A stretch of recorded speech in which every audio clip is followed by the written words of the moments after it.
This is Talk of the Town, a weekly program featuring community events happening in and around Northeast Michigan, with your host, Nancy Smitham, and get the latest from Alpena Community College with Dr. Don McMaster.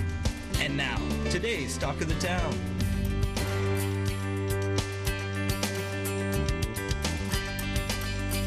Good morning and welcome to Talk of the Town. I'm Nancy Smitham. My first two guests today are both from the Alpena Senior Center. I have Annie Hepburn and BJ Sanders. Good morning and welcome. Good morning, Nancy. Thanks for having us. Thanks for having me.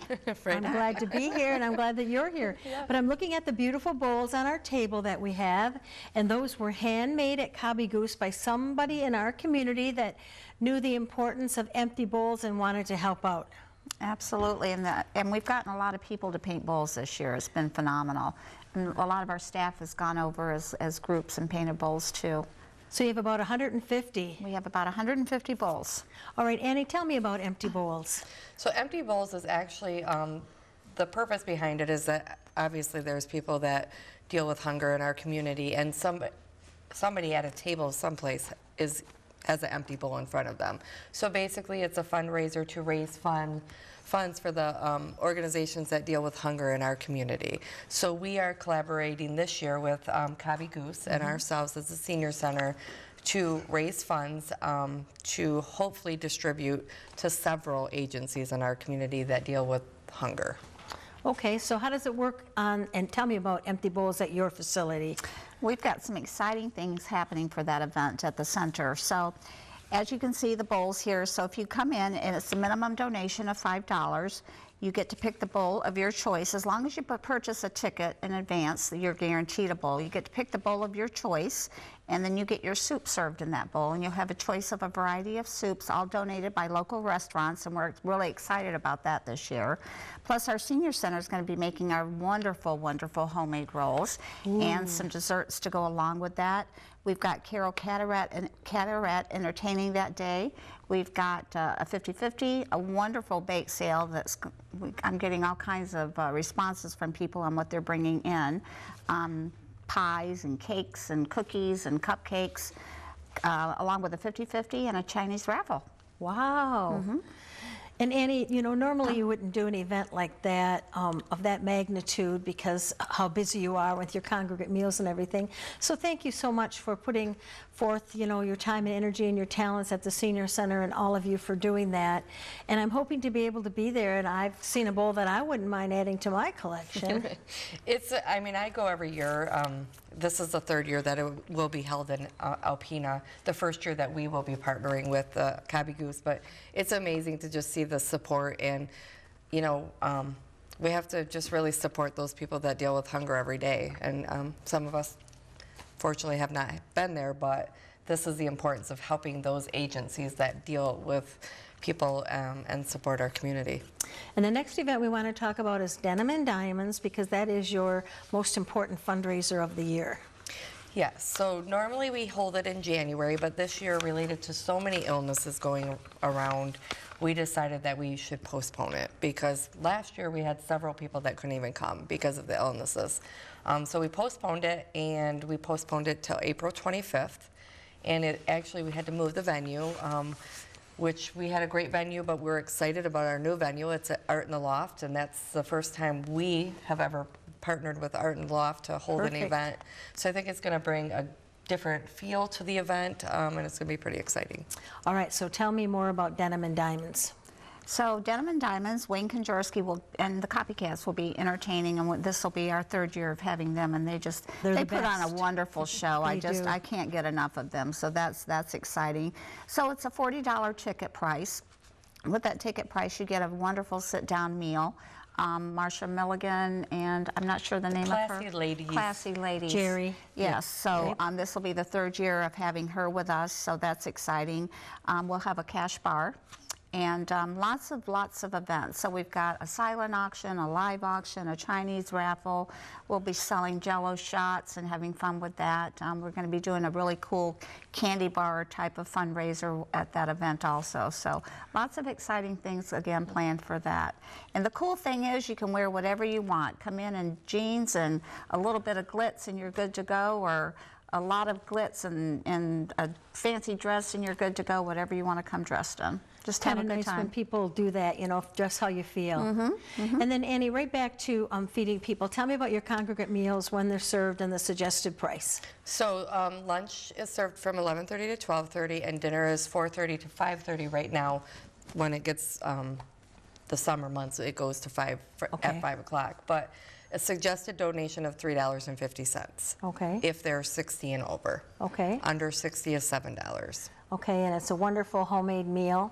Yes, absolutely. And then you're also doing your soup and bread fundraiser. Tell me about that. Soup and bread fundraiser. So for $12, you get a choice of soup and a choice of a loaf of bread that we make in our own bakery at the center. It's a white, wheat, or French bread. My favorite happens to be the French. It's really, really good. And a choice of soup. So the soup choices change from week to week. All of our soups that we make at the center are just absolutely amazing. So for $12 on Friday, you get to pick up a loaf of bread and a quart of soup, and there's your evening meal for Friday night or over the weekend. You can also just buy a loaf of bread for $4 or just a quart of soup for $8. Okay, but you do have to call in advance and order those. I found that out the hard way. I stopped by to pick up dinner. I said, Mom, I'll bring dinner tonight. She said, oh, sounds good. And then I found out you have to order it ahead of time. Well, we so. should have had some extra soup. We've always got extra soup, but Well, maybe that we day, didn't have the I don't bread. know. That day I was told that I have to order in advance, so I will do that in the future. So yes, and the soup choices are wonderful. There's always a good variety. And then Meals on Wheels. Annie, what about Meals on Wheels? How do people find out more about Meals on Wheels? So they can just call the center, and Mike Stoffer is our in-home service manager. So he would get the call, make a connection with the family member or that individual, and set up a time to go to their home to do an assessment. There is no financial qualifications. It's just a few questions that kind of make sure that they have the correct needs homebound for that service. And then we basically just set it up, and we deliver Monday, Wednesday, and Friday county routes, Monday through Friday in the city. Okay, and let's go back to Empty Bowls, because I don't know that we set a date. We And did not. Empty Bowls is? February the 16th, and it starts at 11:30 and goes until 2 o'clock. We normally do a brunch one day a month, and that's going to be in place of our brunch for February. Okay, and the first 150 people, if you buy a ticket, you're guaranteed one of the beautiful handmade bowls. And you can purchase a ticket right now at the Senior Center or at Cobby Goose. Okay, I want to thank both of you very much for being here, and I look forward to hearing about the success of all of your wonderful events like they always are. Thank you. Thank you. I'll be right back following these messages. Hi, welcome back. My last guest today is Amanda Kacharik from Besser Museum. Good morning, Amanda. Good morning. I know the museum is a busy place year-round, so I know the Winter Blues is going on. That should be Yes. opening pretty soon. Yes, so we just had all the submissions come in, and we've placed them up on the walls, and so the grand opening is going to be Thursday, February 13th, and it's at 6 p.m. So it's just a short little stroll through, but if you've got work submitted or if you have friends' work submitted, come on and see them. It is a People's Choice type show, so it's non-juried, which means that the people get to come in and you get to select, you know, your friends' work or pieces that you really like, and the top earners of those People's Choice votes could even win $200. Ooh, and now you had a lot of first-time artists. Yes, a lot of first-time artists, which is really fun. Get to know a lot of different people throughout the community that you maybe have never talked to, never met. A lot of great things in common, different types of painting that you can, you know, learn from our fellow people here in Alpena. And as young as a 9-year-old. Yeah, so we do have some student artwork. We've got elementary students. We've got some teenagers as well. We have a lot of retired folk who are picking up the paintbrush for the first time. Also very exciting. And a lot of people who have these skill sets that they've just never tried that new thing. And this just gave them the opportunity to do that. Well, that's wonderful, because sometimes maybe you wouldn't have the courage Right. to bring that forward. Think, oh, I think this is nice, but maybe no one else would. So kudos to them. Right, and having it be a non-juried show is fun because there's not that added pressure of having, Right. you know, a juror or somebody who's been doing something for a long time, and so really it's just a nice way to, you know, put that work out there, practice a little. Hey, and you've been bringing out some pieces that have been put away in storage for a long time. Yes, so we have some pieces that may be new to you, or maybe things that people remember from the past. And so we have a few new things. You might recognize these names. So we have a Chihuly glass piece, and so Dale Chihuly is very famous for his glass works. A lot of very colorful pieces. So we have one of his sea form pieces, and so very reminiscent of the waves. And it's a 12-piece grouping of those glass, very fragile pieces. So really impressive work. Then we also have some of Shirley Ritzler's prints are on display right now. And those pieces are really fun because they show different sides of historic Alpena. So she was inspired by historic buildings around Alpena, and she made these very delicate paper cuts. So they're all black and white images, almost like a snowflake. Wow. So really interesting and kind of a new way to explore old Alpena. Wow, I guess. Yes. And then one other work, we have our Kluel pottery on display as well. So there was a gentleman in the early 1900s who really revolutionized this metal pottery. So you can see a really unique, colorful bronze patina on display there. And so the fun part about all of these things is that when we acquired the Chihuly piece, it would have been about 1984. The last time we had Shirley Ritzler's work up was 1982. And one of the times we've had the Kluel pottery, the very first time, was 1981. So it's sort of like going back to the 80s, we kind of joke around. And so that's sort of a fun way that we get to say, we've had these works in the collection. We always have to keep things rotated to care for those pieces the right way.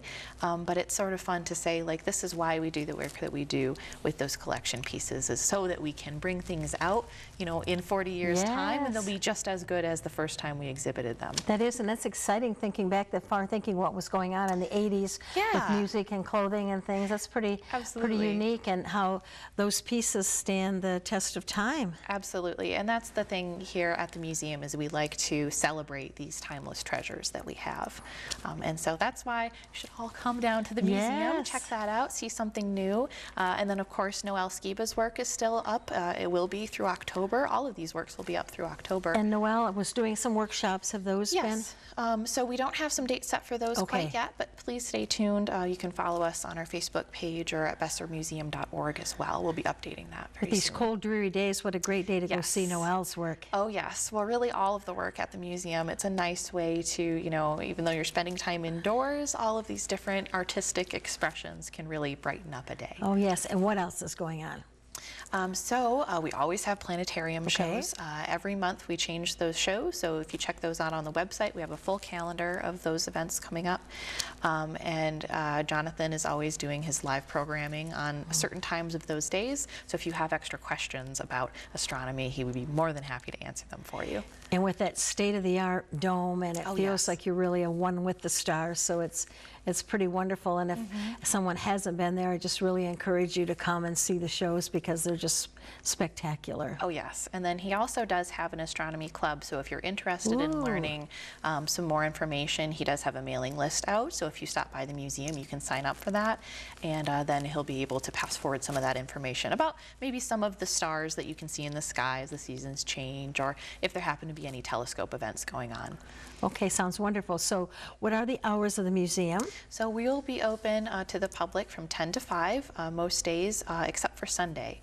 And then Sunday, that's 12 to 4. Okay, and come ahead, and if you become a friend of the museum, Founders Society, it saves you money on admissions, and you get invited to all the private events. That's true. So you can become a member of the museum. You can also become a Founders Society member of the museum. Oh, there's two, okay. And so as a founder, you can participate in a lot of volunteer opportunities. So whenever we put on receptions, a lot of the times the founders are behind the scenes doing a lot of that work, making sure everything runs smoothly. But they do a lot of other, bits and pieces that you just don't see out in front, and so it's a really nice way to help out the museum. Okay, one more time, when does the Blues event open? Yes, so that Winter Blues will open on February 13th at 6 p.m.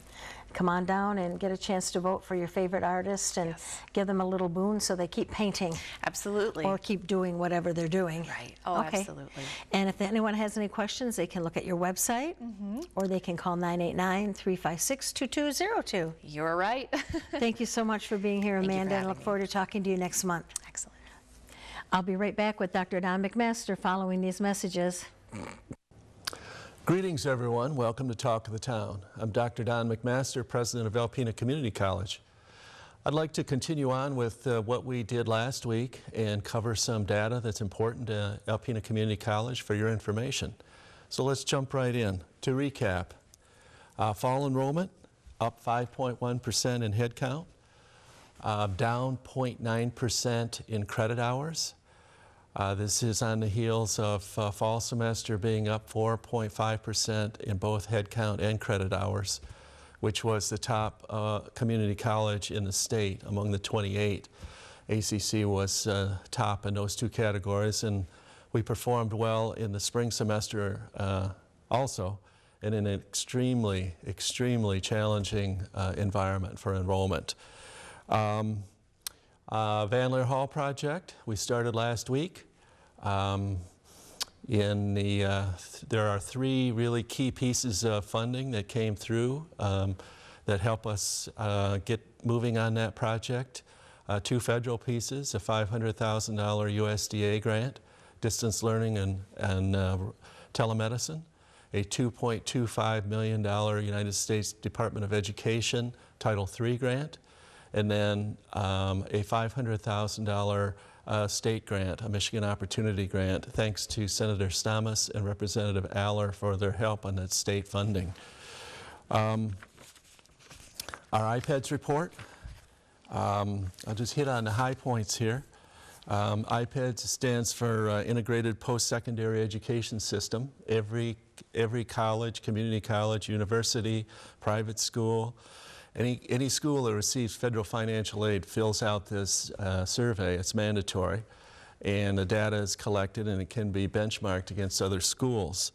We benchmark against schools that are similar to Alpena Community College, small, rural, and I guess the key data points for folks to know is that we have a higher proportion of full-time students than our comparison group, 670 to 523. We award more associate degrees, 262 versus an average of 209. 63% of our full-time, first-time students receive Pell. This is an important piece. I'll talk about it in a minute further. Our net price is less than half of the comparison schools. This is a reflection of Pell and scholarships. I'll also talk about those momentarily. Our retention rate, these are folks that start and continue, is 65% versus 57%. This is an important number because it means that folks don't quit, or they persist, they graduate. Our completion rate is, and this is measured 150% of normal time. So if you're in a certificate program that's 2 semesters, this would be, do you graduate in 3 semesters? If you're an associate degree that takes 2 years, do you graduate in 3 years? That's 150% of normal time. We are more than 10% higher than the comparison schools. And the instructional expense, what we pay for instruction, what happens in the classroom, exceeds our comparison schools by also more than 10%. So those are key data points I feel good about, and the community should feel good about them. That leads me to a magazine article that appeared in December 10th in a magazine called Bridge Magazine. It's out of the Detroit area. And it covers schools, state government, things that are important at a comprehensive level. It's a good magazine. And their reporters, Ron French and Mike Wilkinson, they accessed a Georgetown University analysis of federal data ranking 4,500 post-secondary institutions on return on investment over 10, 20, 30, 40-year increments. Return on investment is what return do you get on the money you spend for your education? A very pertinent question, and one that's hard to nail down. Their report found that community colleges provide as much return as some four-year universities, and that ACC specifically delivers long-term value compared to other Michigan community colleges, private colleges, and public universities. And here are some highlights from that report that I found interesting. After 40 years, ACC graduates earn an average $740,000 return on investment, fifth among Michigan community colleges, and the only small rural community college ranked among the top 15 Michigan community colleges. Average return on investment for ACC graduates after 30 years, $580,000, exceeds Northern Michigan University at $558,000, Olivet College, $578,000, Aquinas College, $577,000, Adrian College, $566,000, and Davenport College, $472,000. After 20 years, average return on investment for ACC graduates, $385,000, exceeds Eastern Michigan University, Saginaw Valley State University, Lake Superior State University, and Northern Michigan University. After 20 years, average return on investment for ACC graduates exceeds Oakland Community College, Henry Ford, Grand Rapids, and Washtenaw. After 10 years, average return on investment for ACC graduates, $148,000, exceeds all 25 private universities in Michigan, except for Kettering in Flint. After 10 years, average return on investment for ACC graduates exceeds all public universities, except Michigan Tech and U of M Ann Arbor. So the conclusion, the Georgetown study, absolutely destroys the case that college loans are a bad investment, says Lou Glazier, president of the Ann Arbor-based think tank Michigan Future, and a strong proponent of students seeking a college degree. Those who enroll in college have an enormous advantage of those who don't, Glazier said. And I would agree. If the cost of ACC for 1 year is $4,600, U of M is, cost of attendance for U of M is $31,000. MSU also in that range. So if you go to ACC, get Pell, get a scholarship, you could attend for 2 years, potentially save you or your parents more than $60,000. So think about it. Think about ACC. Thank you all for your support, and we'll see you again next week. With your host, Nancy Smitham and Dr. Don McMaster. For a list of community events taking place in Northeast Michigan, please visit our website at wbkb11.com and click on our community link. This has been a Thunder Bay Broadcasting Corporation production.